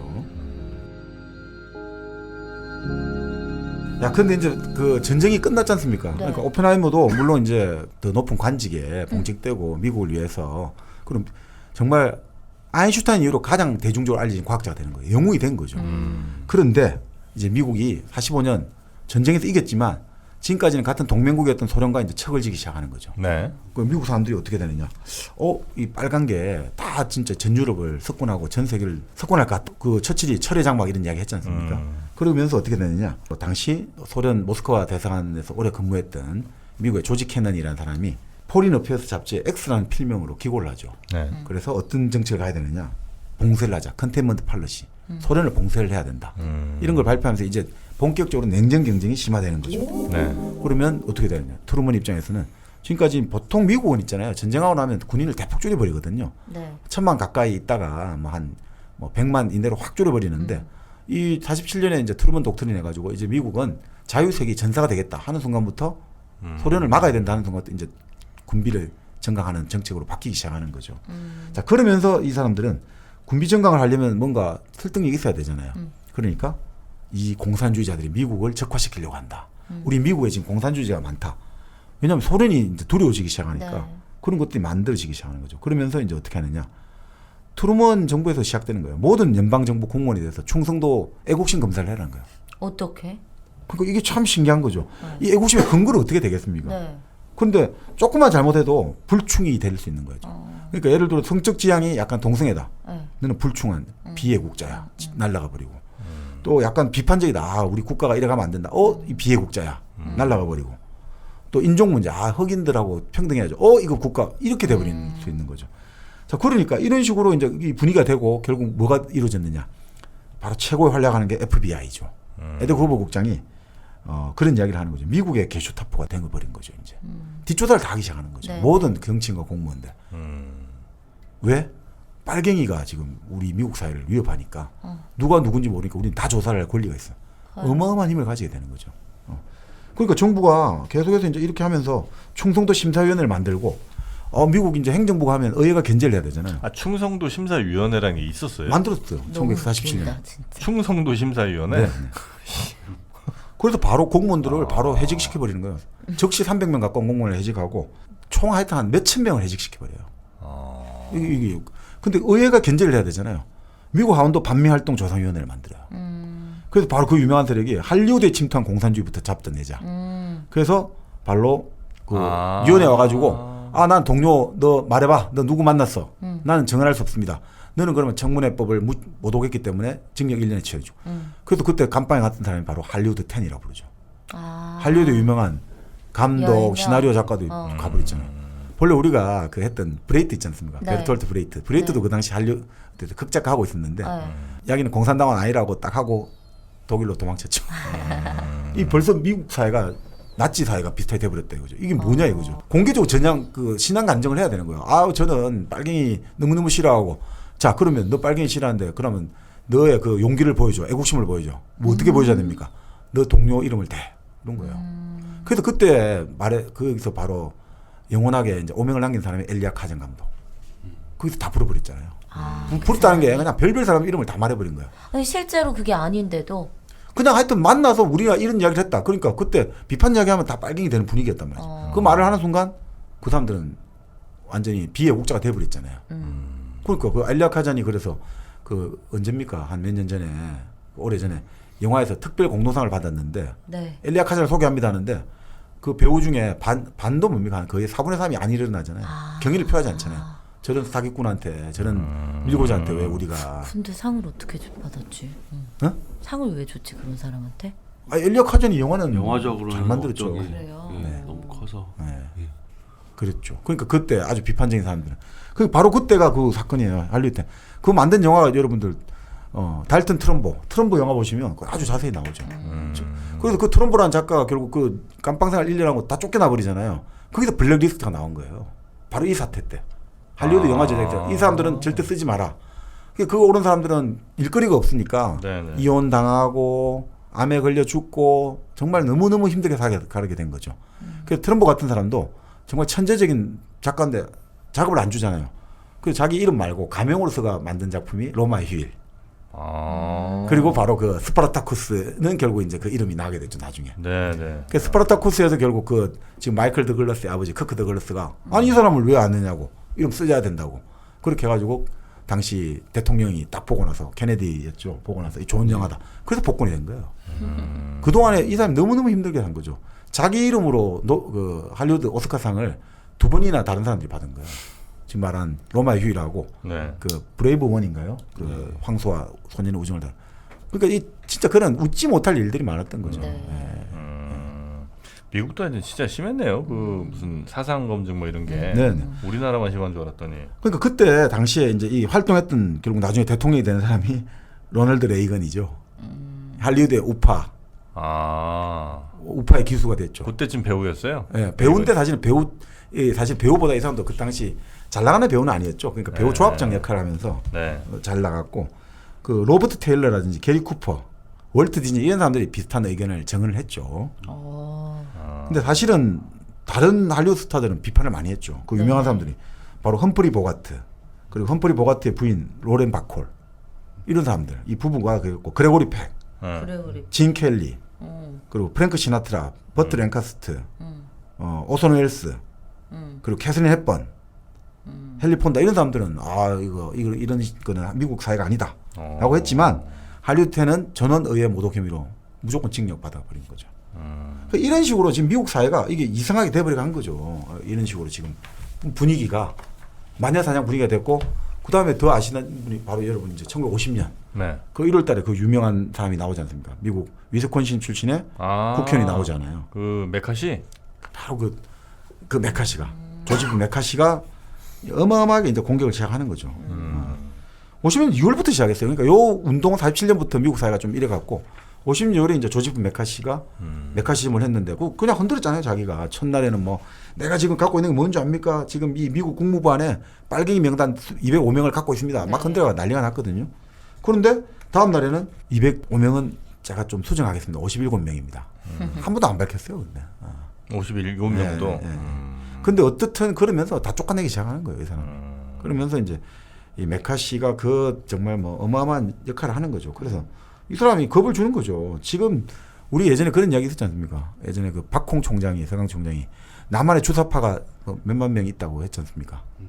그리고 우리 황장엽 씨가 예전에 와가지고 남한에 고정간첩 2만 명 있다고 그런 이야기를 했잖아요. 그 고정간첩 2만을 돌리면 한 달에 활동비를 한 500만 원 줘야 안 됩니까? 간첩하려면 위험수당도. 그럼 2만 명한테 줄리면 돈이 꽤 필요할 것 같은데. 모르겠습니다만. 그때 하여튼 상황을 다룬 영화 굿나잇 앤 굿럭이라고 있습니다. 그렇죠. 우리 정민영님 보셨는지 모르겠습니다만 그게 이제 그것도 예전 영화인데 2006년 영화로 지금 이제 나오고 있고 이때 그 메카시즘 광풍에 피해를 입은 수많은 사람들이 있는데 그걸 또 밝혀내기 위해서 에드워드 모로라는 유명한 앵커죠. 맞습니다. 그 양반의 삶을 다뤘다. 하여튼 뭐 그때쯤을 다룬 영화가 있는데 그것도 굉장히 재밌습니다. 시간 되면 그 보시면. 조지 클루니가 나왔죠. 감독을 했나요? 조지 클루니. 그 흑백으로 하고. 흑백으로. 그러니까 그 당시 미국 사회가 이 정도 흑백 논리였다. 이런 식의 느낌을 주는 것 같더라고요. 흑백으로 로다주도 나오네. 이게 로다주가 나오는군요. 여튼 이런 영화도 있습니다. 할리우드에서 당시 블랙리스트 오른 사람이 한 200명이 넘었으니까요. 뭐 정말 무시무시한 강풍이어가지고 결국은 아까 말씀드린 FBI 에드거 후보랑 바로 이 메카시로 인해 가지고 미국에서 공산주의 운동은 완전히 끝장나버렸고 말 그대로 노조, 정치운동 조직, 문화단체 그냥 아예 텅 비버린 거죠. 너 빨갱이구나 이래 돼버리니까. 그래서 그 미국이 애국심 유독 강조를 많이 하는군요. 애국심이랑 그러니까 민주주의. 왜냐하면 여기가 같이 공통의 기반이 없잖아요. 그러니까 미국은 사람들이 생각보다 미국 내에서 내전을 두려워하거든요. 내전이 일어날 수 있고 이 분열될 수 있다고 보는 거죠. 외부에서 들어올 건 별로 없지만 안에서 쪼개지면 큰일 난다. 왜냐하면 또 특히나 그 지금 캘리포니아 같은 경우도 인구가 한 4천만 안 됩니까 지금? 완전 나라죠 뭐. 캘리포니아 하나가 전 세계 그 지역 하나가 전 세계 GDP 한 7등 8등 중 가지 않습니까? 그 나라 그 주 하나가 그러니까 그 이쪽에서는 그런 공통점을 가진다는 게 가질 수가 없잖아요. 아니 캘리포니아는 평생 그 미국 중부에서 평생 뉴욕이나 LA 한번 가보지고 못하고 생을 마감한 사람이 많은데 어떻게 같은 미국인으로 생각하겠습니까? 그럴 때 결국 할 수 있는 게 결국 빰빠밤 아메리카의 영원 성적의 영원하라 이런 식 정도밖에 안 되는 거예요. 계속해서 애국심 강조하고 우리는 같은 아메리카에 뭉쳐 있다 이런 느낌을 끊임없이 이데올로기를 강조하는 나라가 미국이잖아요. 애국 이데올로기를. 자 그러니까 이게 결국은 이 사람이 위험해질 수밖에 없었던 거죠. 그래서 결국 아까 말씀드린 대로 특히 또 오펜하이머가 당시 이제 그 일을 하다가 그 프린스턴 대학에서 고등과학 연구소라는 걸 만들었거든요. 이 고등과학 연구소라는 게 사실 참 정말 학자들이라든지 연구자에게는 천국 같은 데죠. 강의할 필요 없고 연구만 해요? 연구만 하면 되는 거예요. 시인도 한번 데리고 오고 역사학자도 있고 그리고 뭐 주로 과학자, 수학자들이 많지만 그냥 당신 읽고 싶은 책 읽고 하고 싶은 연구만 하시오. 돈은 아낌없이 드리리다. 이런 거죠. 그러니까 예를 들어 예전에 이런 게 중국에도 있었죠. 춘추 전국시대 때 중국 제나라에 그 제나라라는 그 나라가 있었는데 그 제나라에 직하라는 그쪽에 직하 학궁이라 해가지고 그 전부 이제 맹자라든지 순자 이런 사람 모아가지고 그냥 너 열심히 토론하시고 열심히 공부하십시오. 그냥 나라에도 먹을 거 입을 거 돈을 주는 거예요. 근데 그 나라가 그래서 제나라가 성공한 거죠. 요즘처럼 싱크탱크가 활성화돼가 성공했고 그게 쇠퇴하니까 제나라도 결국 쇠락했다라고 보는데 미국 같은 경우는 그런 식의 그 프린스턴 고등과학 연구소가 있었는데 그 소장으로 취임을 하거든요. 그거 하면서 이제 또 아인슈타인과 교분을 하게 되는 거죠. 아인슈타인이 보스잖아요. 그러니까 이제 아인슈타인은 고등과학소 연구원이고 오펜하이머 소장이 된 거죠. 최종 사직 시기가 되는 거죠. 그런데 결국 그 과정에서 결국 오펜하이머를 결국 싫어하는 사람이 생겨났죠. 자, 소련이 1949년에 원자폭탄 개발에 성공을 하게 되는 거예요. 그러니까 이제 미국은 슈퍼폭탄, 수소폭탄을 개발하자. 오펜하이머는 반대 이제 운동을 주도하는 거예요. 안 된다. 지금 이 폭탄을 국제적으로 관리해야 되는데 지금 수소폭탄이 웬 말이냐. 그러니까 미국의 당시 군부 지도부라든지 산업부에서는 그리고 나머지 과학자들은 쟤 왜 저러지? 자기가 원자폭탄 만들어놓고 왜 지금 와서 발을 빼는 거야? 라면서 얘가 좀 근데 워낙 유명해지잖아요. 부담스럽게 시작하는 거지. 그 상태에서 같이 그 프린스턴 이사의 한 일원이기도 하고 여러 그 했던 스트라우스라는 사람이 있어요. 이 사람은 아주 자수성가한 사람인데 영업사원으로 들어가가지고 부잣집도 딸을 결혼해가지고 그 사업을 이어받으면서 아주 이제 나름 그 미국의 영향력을 가지고 있는 사람인데 이 사람하고 오펜하이머가 완전히 대척점이 되는 거예요. 그러니까 오펜하이머가 항상 어떤 책을 읽으면서 뭔가 정글 속에 어떤 야수가 튀어나와서 자기를 공격을 갔다고 했는데 바로 그 사람이었던 거예요. 이 스트라우스가 결국 이 사람을 오펜하이머한테 여러 가지 이제 계속해서 어떤 회의를 하다가 망신을 당하고 이러면서 이놈 한번 완전히 내가 죽여버리겠다 된 거죠. 그리고 특히나 자기가 놀리는 오펜하이머는 좀 이게 잡발이야라고 된 거예요. 그러면서 이제 이걸 모아가지고 이제 스트라우스가 본격적으로 이제 오펜하이머 공격을 시작하는 거죠. 그래서 오펜하이머가 주장하고 과학자들이 국방 정책에 이런 영향력을 행사하면 안 된다는 식으로 이제 외곽을 떼기 시작하는 거예요. 잡지들에 자기 사람들 시켜가지고 이제 그런 여론을 살살 만들기 시작하는 거죠. 그런 여론을 만들기 시작하고 결국 상황이 계속 스트라우스에게 유리하게 이제 돌아가기 시작하는 거죠. 소련은 지금 미국이 수소폭탄을 결국 만들게 내는데 미국이 수소폭탄 실험에 성공한 지 9개월 만에 소련도 성공하거든요. 네. 봐라. 지금 우리가 저 오펜하이머처럼 계속해서 저렇게 천천히 가자 하다 보니까 이게 지금 결국 문제가 된 거 아니냐. 라고 이제 계속 문제가 되는 거죠. 우리가 안 한다고 소련이 안 할 거냐 이것도 그렇죠. 아닌데. 그러면서 이제 이 또 일련의 사람이 FBI가 또 스트라우스가 만난 거예요. 그래서 오펜하이머를 끝장내자. 너가 갖고 있는 술이 많다며 비밀 파일 좀 넘겨다오 이래 된 거예요. 뒷조사한 거. 그러면서 누가 만나냐. 메카시도 만나는 거예요. 메카시도 또 후보를 만나고. 네. 그렇게 만나가지고 결국 오펜하이머를 어떻게 생각하느냐 하는데 후보가 아주 또 머리는 좋은 사람이잖아요. 쉽게 건드리면 안 된다. 오펜하이머가 가지고 있는 어쨌든 미국에서 원자폭탄을 만든 아버지고 이 사람이 가지고 있는 대중적 지명도가 있는데 당신들 쉽게 그렇게 대중적 선동머리가 만연사랑했다 하는 너희들이 당한다. 그러니까 철저하게 엄청난 분량의 사전 작업을 해야 된다. 코치를 잘해주는 컨설팅을 해주는 거예요. 후보가 나중에 메카시를 다시 뒤에 조종한 사람이에요. 네. 메카시가 좀 뭐 당이 떨어지잖아요. 그럼 후보가 살짝 흘려주는 거예요. 뒷거래 한 것들. 그런 식으로 후보가 능수능란하게 하는 거죠. 그래서 메카시가 무슨 말인지 알아듣고 일단 나는 오펜하이머 문제는 손을 떼겠다 된 거예요. 그거는 스트라우스가 알아서 해라. 라고 이제 역할 분담이 되는 거죠. 왜냐하면 후보가 딱 그 생각을 한 거죠. 오펜하이머를 제거하는 일은 이 메카시 같이 어릿광대에게 맡겨두면 너무나 중대한 문제다. 이것은 아주 세심한 계획과 숙련된 공작을 필요로 한다. 라고 이제 하는 거죠. 그래서 스트라우스한테 이제 먼저 FBI가 갖고 있는 비밀 파일들을 다 달라고 합니다. 그래서 그 비밀 파일을 가지고 이제 스트라우스가 자기 밑에 부하를 시켜가지고 보고서를 작성하기 시작하는 거죠. 그런 다음에 당시 원자력 에너지 위원회라는 자문기구가 있거든요. 오펜하이머가 의장하고 있는데 요거에서 이제 오펜하이머를 축출하려고 해야 돼요. 근데 그 조건이 먼저 뭐냐면 그 의장이 되고 이사회 위원이 되려면 비밀 아까 말드린 취급 인가를 받아야 되거든요. 네. 근데 오펜하이머의 비밀 인가 취급에 대해서 이제 문제 제기하는 방식으로 들어가기 시작한 거예요. 오펜하이머가 이렇게 문제가 많은 사람한테 이 우리 국가의 운명을 좌우하는 이걸 가면 되느냐? 그걸 하는 거예요. 그래서 그러면 너가 청문회나 이런 거 하기 싫으면 그만둬라라고 압박을 하거든요. 근데 오펜하이머는 그만둘 수 없는 거야. 그만둔다는 건 내가 빨갱이라는 것을 스스로 인정할 바에 더 되냐. 그리고 내 모든 것들을 명예와 내 모든 것들을 부정하는 행위이기 때문에 난 절대 그만 못 둔다. 그렇게 해서 결국 싸움이 벌어지게 되고 그 과정에서 이제 좀 재밌는 게 나오는데 결국 2대1로 오펜하이머가 문제가 있다라는 결론이 내려지는 거예요. 그리고 그게 이제 나머지 위에 올라가서는 결국 한 명만 반대하고 나머지 압도적으로 오펜하이머는 비밀 인가를 반납해야 된다. 네. 오펜하이머를 쫓아내버린 거죠. 그러니까 오펜하이머 입장에서는 결국 그 허가 떨어지고 한 게 오펜하이머 그 사실 임기 만료 하루 전인가 그렇거든요. 네. 사실 의미가 없는 건데 공개적으로 오펜하이머를 완전히 죽이려고 하는 거죠. 망신 주려고. 네. 그리고 그 이후로 오펜하이머는 완전히 말 그대로 폭삭 늙어버리는 거죠. 자기가 평생 모든 것을 다 바친 국가가 너무 나이가 이렇게 할 수가 불쌍하다, 있느냐. 근데 네, 네. 진짜. 그래서 이 사람은 그렇게 된 거죠. 결국 이게 우리 이런 비밀주의 네. 이렇게 비밀끼리 우리 전문가들끼리 모여가지고 이렇게 하자. 당신들 과학하면 잘 모르지 않느냐.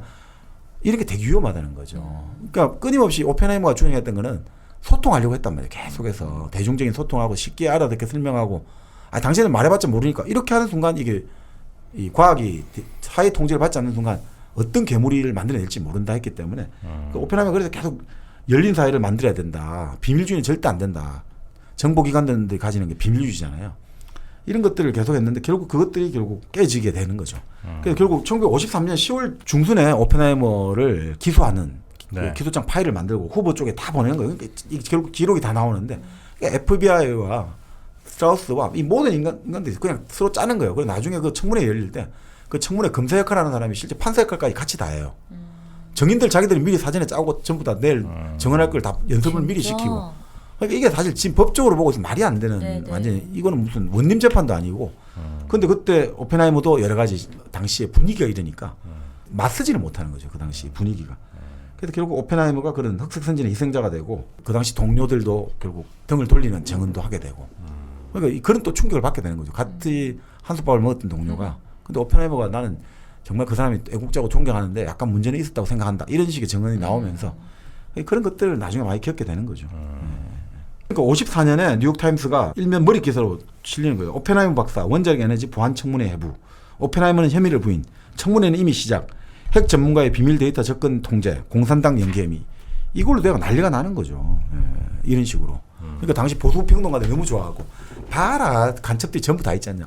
원자 폭탄 만든 오펜하이머도 간첩 혐의가 있다. 이런 식으로 돼가지고 그 이제 청문회가 그렇게 열리는데 오펜하이머에 관련된 모든 것들이 다 나오는 거예요.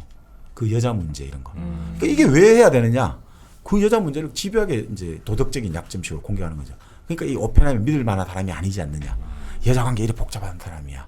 그럼 그건 별개지. 아니죠. 그러니까 이 미국 사회도 청교도라고 했잖아요. 네. 미국 사회는 공식적으로는 어마어마하게 많은 이제 정말 뭐 포르노 산업이 발전하고 하지만 지도자에 대해서는 청교도를 요구하잖아요. 그러니까 미국의 대통령 중에 그 미국 역사 중에 대통령 중에 이혼해서 천된 사람이 레이건이잖아요. 이번에 트럼프 두 번째고. 그 정도로 자기 지도자에 대한 청교도적인 도덕성을 요구한단 말이죠. 오펜하이머가 지금 유부남인데 유부남 결혼 생활을 와중에 몰래 여자를 만나서 미래를 즐겼다는 것도 큰 타격이 되죠. 비윤리 적이 다 되는 거죠. 네. 그러면서 이제 오펜하이머 이거를 막 이 사람들이 그 모든 이것들을 사전에 다 수집해갖고 오펜하이머는 기록이 가물가물할 거 아닙니까? 아무리 머리가 좋다 해도. 그렇죠. 근데 이 사람들은 그 모든 정언 내용들을 예전에 녹음해 놓은 걸 들으미는 거예요. 그 소리를 다 FBI에 받아가지고. 이 오펜하이머 사람들 앞에서 정언에 이 봐라. 정언이 일관되지 못하지 않느냐. 그러니까 우리가 맞고 오펜하이머 틀렸다. 이걸 계속해서 해요. 그러니까 참 뭐 나중에 이게 정언록을 보시면 정말 이 뭔가 아니 오펜하이머도 이 너무 사람이 몰려서 그런데 오펜하이머의 가장 큰 약점이 견딜 수 없는 상황이 되면 막 비합리적인 말을 하는 거예요. 막 내가 그래 다 했다 이런 식의 자포자기하는 식으로. 네네네. 그러니까 그런 것들이 또 약점이 돼가지고 봐라 당신 지금 이 청문회에서 이 말이 달라졌지. 그러니까 청문위원 여러분 오펜하이머의 박사의 이 말씀을 보십시오. 지금 1년 전 했던 말하고 지금 말 다르죠. 그러니까 옛날 했던 말 거짓말했을 가능성이 높습니다. 이 사람은 간첩일 가능성이 높고 동생을 지키기 위해서 또 거짓말했다고 하는데 그것도 믿을 수 없습니다. 라는 식으로 이제 공격을 받게 되는 거죠. 그리고 이 연애 문제를 정말 집요하게 물어봐요. 진 테트로하고 언제 만났습니까? 그리고 당신과 오펜하이머 그러니까 그 지인이 우리 집에 몇 번 왔던 것을 기억합니다 하니까 이 검사 역할을 이렇게 하는 거예요. 당신과 오펜하이머 부인의 집 말씀입니까? 이렇게 물어봐요. 우리 집에 왔다 내 집에 왔다니까 다 계속해서 부정적인 인상을 줘야 되잖아요. 그러니까 당신과 오펜하이머 부인의 집에 왔습니까? 왜 그녀를 만나야만 했죠? 왜 그녀가 왜 당신을 만나고 싶었는지 알았습니까? 그녀는 여전히 나를 사랑하고 있었기 때문입니다. 그녀를 어디에서 만났죠? 어디서 만났냐? 어디서 만났고 몇 년도 만났냐? 정말 이 모든 것들을 만나가지고 모욕을 주는 거예요. 너 결혼한 지 3년 전부터 계속 불륜관계를 맺지 않았냐? 이 모욕을 주는 거죠. 그러니까 그런 식으로 해서 이 사람은 정말 나쁜 인간이야. 라고 계속해서 하면서 딱 요구하는 게 아까 그때 말씀드렸지만 오펜하이머를 가루유다로 만드는 거예요. 계속해서 밀고 하고 사람들 동료들을 이런 식으로 만들려고 계속해서 이제 오펜하이머 인격 자체를 파괴하는 거죠.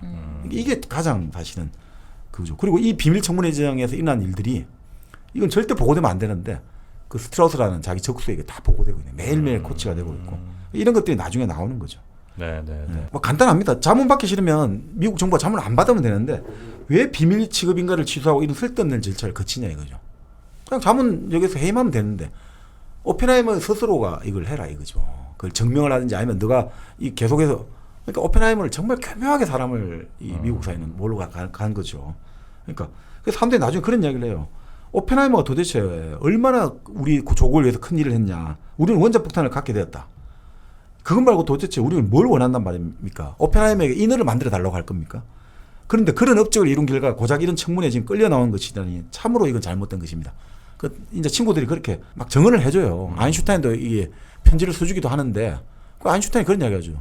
아니, 나치를 펴왔더니 여기도 똑같이 나치 같은 일이 지금 벌어지고 있구만 하면서 자기 같으면 오펜하이머 보고 나는 내 조국을 저런 나라에서 못 살겠다고 왔는데 오펜하이머는 왜 안 가냐 딴 데로 가지 이런 이야기를 계속 나오는 거죠. 자 그러면서 이제 여러 가지 이제 이야기 나오는데 결국 뭐 어떻게 하겠습니까? 결국 아무리 설득력 있는 변호를 하더라도 이미 이거는 답은 정해져 있는 거예요. 결론 판결은 정해져 있는 거죠. 이게 진짜 이게 사법 이건 뭐 정식 재판 아니지만 정식 재판에 준하는 청문회 절차니까 결국 그래서 결국 오펜하이머는 2대1로 오펜하이머가 문제가 있다는 결론으로 이제 내려가는 거죠. 지금까지 읽으셨던 고전들 새로운 시각으로 읽어드립니다.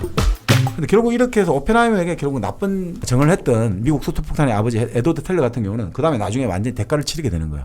과학자들 만나지 않습니까? 과학자들 만나면 식당에서 만나고 인사를 하니까 동료 과학자들이 난 당신하고 악수 안 해. 딱 손을 거부하는 거예요. 그 다른 학자는 만나면 고함을 지르고 야 이 나쁜 놈아 너가 어떻게 친구를 그런 식으로 할 수가 있냐. 이런 식으로 해갖고 난 절대 너하고 악수 안 할 거야. 이런 계속 모욕을 당하게 되는 거죠. 근데 오펜하이머가 뭐 참 이렇게 하고 나서 아까 말씀드린 대로 완전 인민재판을 받은 거잖아요. 그러니까 결국 이것은 나중에 그 나오죠. 이것은 미국의 오명이 되었다 이거죠. 애국자를 그래. 한순간에 매국노로 만들어버린 네. 이게 도대체 뭐냐. 응? 이것은 중세 마녀 사냥이고 우리 예전에 미국의 청교도 그 있잖아요. 세일럼의 재판이고 또 현대판 정말 이게 이 메카시즘. 그러니까 이건 뭐 미국 사람들이 그리고 특히나 너무나 가슴이 아팠던 거는 미국을 위해서 모든 것을 바친 사람에게 이런 식으로 빨갱이를 만들어버리는 것이 앞으로 우리 미국에 어떤 지성사에 영향을 줄 것인가. 이게 그리고 과학자가 정정당당하게 자기 의견을 가지고 말해야 되는데 그게 국가 정책에 어긋난다는 이유로 이 과학자를 빨갱이로 만든다. 이거 과연 우리 미국 사회는 열린 사회인가. 이런 것들이 아주 이제 미국 사회에서 그 이후에 나중에 큰 문제가 됐던 거죠. 자, 그런데 결국 뭐 어떻게 되겠습니까? 이 오펜하이머 이 청문회가 결국 돼가지고 결국 나중에 프린스턴 고등연구소 의장직은 계속 할 수 있었습니다만 한 사람의 어떤 공적 생애를 완전히 이제 결국 매장시키게 된 거죠. 그래서 결국 나이가 그 당시 나이 이제 50세가 됐는데 갑자기 늙은이티가 완전히 나기 시작했다는 거죠. 그렇게 지금까지 팽팽 젊다가 갑자기 주름살이 깊게 패이면서 이 정말 격렬하고 괴로운 이 폭풍을 견뎌냈다라고 보는 거죠. 그러면서도 불구하고 고등연구소는 운영은 잘해요. 나름 그래도 뭐 외부적으로 그렇게 국가에 의해서 핍박을 받으면서도 네. 고등연구소의 그 학자들은 잘 모아가지고 연구는 잘해요. 근데 어떻게 보면 왜 이렇게 됐느냐라고 할 때 이 사람이 그때 유명한 사람을 데리고 나와요. 그 뷰티풀 마인드였나요 영화? 네. 내시 있죠 내시. 네. 바로 내시를 그때 이 사람이 데리고 오거든요. 고등연구소에. 내시가 근데 되게 힘들잖아요. 그래서 참 내시를 동정하는 사람이 오펜하이머예요. 그 내시가 천재인데 천재는 천재를 알아본다고 이 내시 힘든 걸 동정해주고 어떻게든 도와주려고 했는데 안 돼가지고 그 참 조금 그래도 병원 낳자마자 또 연구소로 초청하는 거예요. 네. 어떻게든 도와주려고. 왜냐하면 오펜하이머가 결국은 이랬던 것 같아요. 어느 순간에 이 많은 걸 겪고 나서 인간은 본래 허약하다 이거죠. 인간은 허약하기 때문에 이 광기와 총명하면 총이 안장차이기 때문에 그걸 다 받아줘야 된다 사람은. 참 이런 사람들이 중에 한 명이 그 프랑스 드골. 드골 같은 경우도 정말 이 관대한 성격으로 유명했다거든요. 자기 적수도 받아주고 아니 저런 놈은 지금 당신 장군 뒤통수를 칠려 했던 사람은 어떻게 봤습니까 하면 그냥 본래 인간은 다 그런 것이야. 그러니까 드골은 기본적으로 인간에 대해서 별 기대를 안 하는 사람이거든요. 어차피 인간 항상 배신 때릴 수 있고 그 약한 사람인데 뭘 그렇게까지 뭐 나한테 배신하고 뭐 했다고 그거 너무 그걸 할 필요 없다. 그냥 받아주자. 참 그런 스타일이. 그러니까 오펜하이머도 좀 그런 식으로 결국 좀 초연해지기 시작했다라고 네, 하는 네. 거죠. 자, 그런데 문제는 결국 이렇게 되죠. 그런데 본인의 어떤 이런 여러 가지 마인드는 명석하고 초연한데 아까 말씀드린 어릴 때부터 약간 좀 뭔가 인정받으려는 욕구들 있잖아요. 성격이 좀 미숙하잖아요. 자기 딸 두고. 결국 그게 친구들이 그런 얘기예요. 자녀들의 인생을 망쳐버렸다라고 결론을 내리는 거죠. 너무 속박을 했다. 아들하고 엄마 관계가 문제가 있는데 나는 부인한테 상관 안 할 거야. 알아서 해야 되니까 이 아들이 너무너무 힘들었대. 엄마하고 관계. 그거를 그러면 그 긴장 관계를 아버지가 완화를 시켜줘야 되는데 오펜하이머는 자기 부인이 남들이 말을 많았거든요. 저 여자 마녀다. 그리고 술을 마시고 뭐 하고 난리 치잖아요. 그냥 계속 그대로 있는 거예요. 그대로 있어주는 거예요. 그대로 받아주는 거예요. 그대로.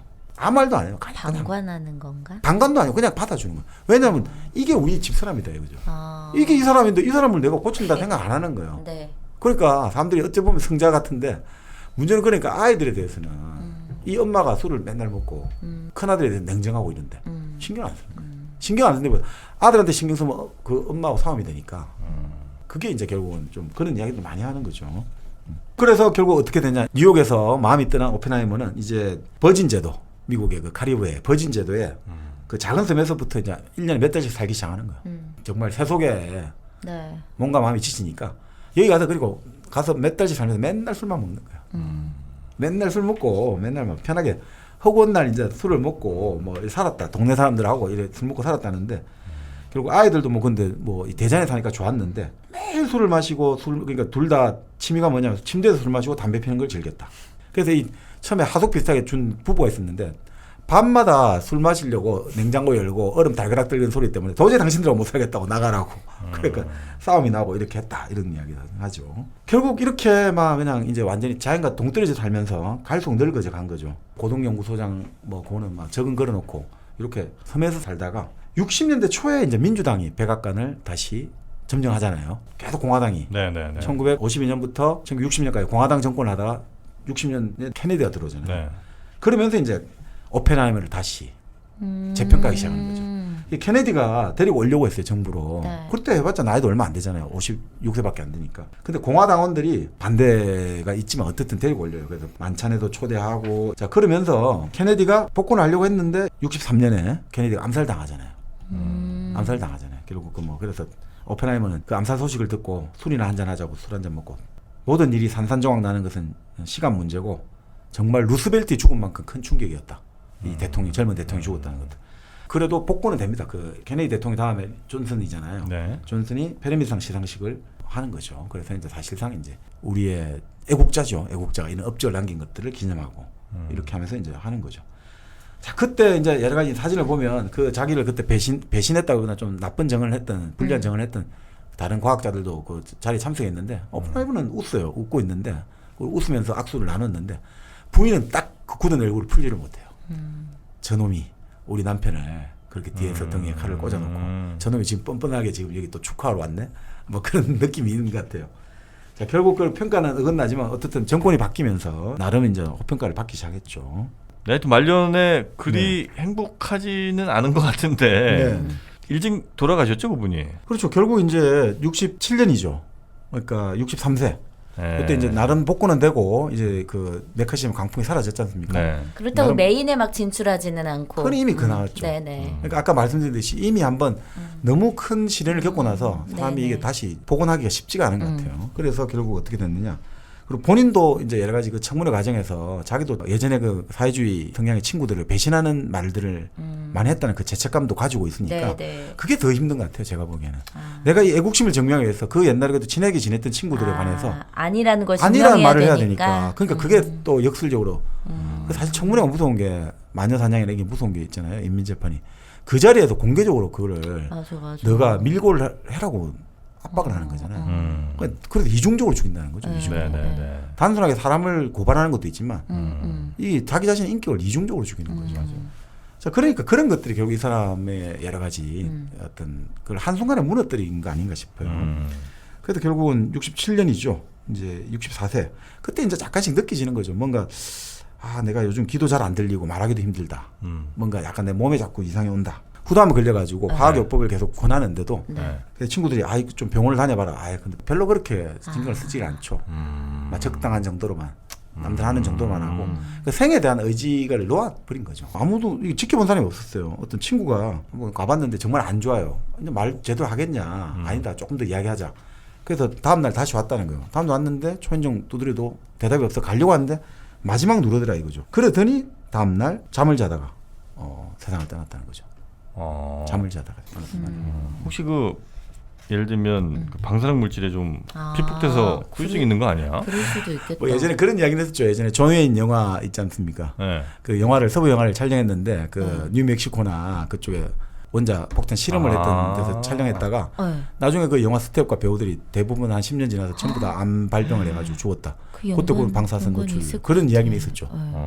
이렇게 뭐 적극적으로 해서 그때만 해도 또 그 방사능 물질의 위험성에 대해서 이렇게 많이 심각하게 생각을 안 했으니까 별로 옷 같은 것도 좀 보호 장비 그렇죠. 같은 거. 덜했을 것 같은데. 그래요. 우리 오펜하이머 아저씨 고생 많은 한 인생을 살고 이제 가셨는데 네. 어떻게 보람이 있으시겠습니다. 이렇게 한 1000페이지 넘는 책을 4시간 넘게 소개해 주시니. 근데 이게 참 결국은 뭐 천재이면서 인간이 어떻게 살아가느냐 그죠? 네. 또 우리가 사회정의에 민감하면서 또 개인적 욕망을 어떻게 또 꾸리며 살아가느냐. 또 유능하면서 순진하게 또 어떻게 살아가느냐. 현명하면서 또 멍청한.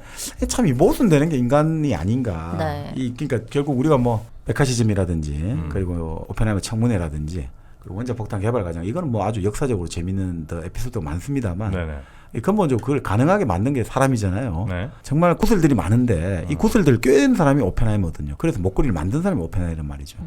개별적인 게 아무리 뛰어나다 하더라도 그것들을 모아내는 것들 이런 것들이 오펜하이머의 리더십이었는데 그 리더십으로 탄생된 원자 폭탄이라는 게 뭐 우리에게는 프랑켄슈타인이 있는 거죠 지금은. 우리 자신을 멸망할 수 있을 만큼 우리가 스스로가 우리의 그 피조물이 그렇게 돼버린 거지만 그 오펜하이머는 어떻든 적어도 그래도 고민하는 과학자였다 이거죠. 그러니까 이건 과학자를 떠나갖고 적어도 내가 만든 것들이 어떤 영향을 가져올 수 있고 네. 그리고 그런 것들에 대해서 나는 어떤 책임을 져야 되고 나는 어떻게 행동해야 되는가. 적어도 이거는 적어도 우리가 지금까지 지식을 갖고 나는 기술을 갖고 나는 과학을 할 뿐이지 그 이상 뭐가 될지 모르겠다라는 그런 것들에 대해서 좀 다시 한번 생각에 만들어주는 그런 사람 아니냐.